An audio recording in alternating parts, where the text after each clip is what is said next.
दूसरों के साथ जैसा करोगे तुम्हारे साथ भी वैसा ही होगा। एक आदमी बर्फ़ बनाने वाली कंपनी में काम करता था। एक दिन कारखाना बंद होने से पहले अकेला फ्रीज करने वाले कमरे का चक्कर लगाने गया तो गलती से दरवाज़ा बंद हो गया और वह अंदर बर्फ़ वाले हिस्से में फंस गया। छुट्टी का वक्त था और सब काम करने वाले लोग घर जा रहे थे। किसी ने भी अधिक ध्यान नहीं दिया कि कोई अंदर भी फंस गया होगा। वह समझ गया कि 2-3 घंटे बाद उसका शरीर बर्फ़ बन जाएगा।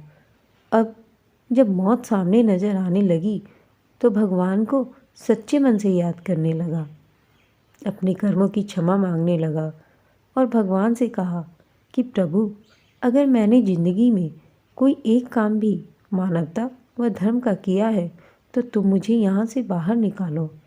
मेरे बीवी बच्चे मेरा इंतज़ार कर रहे होंगे। उनका पेट पालने वाला इस दुनिया में सिर्फ मैं ही हूँ। मैं पूरे जीवन आपके इस उपकार को याद रखूँगा। और इतना कहते कहते उसकी आंखों में आंसू निकलने लगे। 1 घंटे ही गुजरे थे कि अचानक फ्रीजर रूम में खट खट की आवाज़ हुई। दरवाज़ा खुला। चौकीदार भागता हुआ आया। उस आदमी को उठाकर बाहर निकाला और गर्म हीटर के पास ले गया। उसकी हालत कुछ देर बाद ठीक हुई तो उसने चौकीदार से पूछा, आप अंदर कैसे आए? चौकीदार बोला कि साहब, मैं 20 साल से यहाँ काम कर रहा हूँ। इस कारखाने में काम करते हुए हर रोज़ सैकड़ों मजदूर और ऑफिसर कारखाने में आते जाते हैं।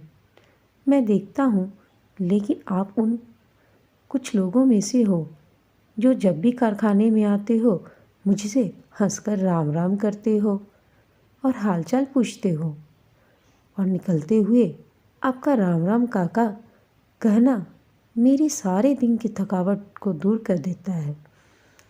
जबकि अक्सर लोग मेरे पास से यूं गुजर जाते हैं जैसे मैं हूँ ही नहीं। आज हर दिनों की तरह मैंने आपका आते हुए अभिवादन तो सुना, लेकिन राम राम काका सुनने के लिए इंतज़ार करता रहा।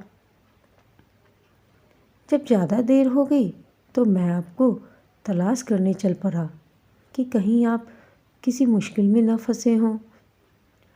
वह आदमी हैरान हो गया कि किसी को हंसकर राम राम कहने जैसे छोटे काम की वजह से आज उसकी जान बच गई।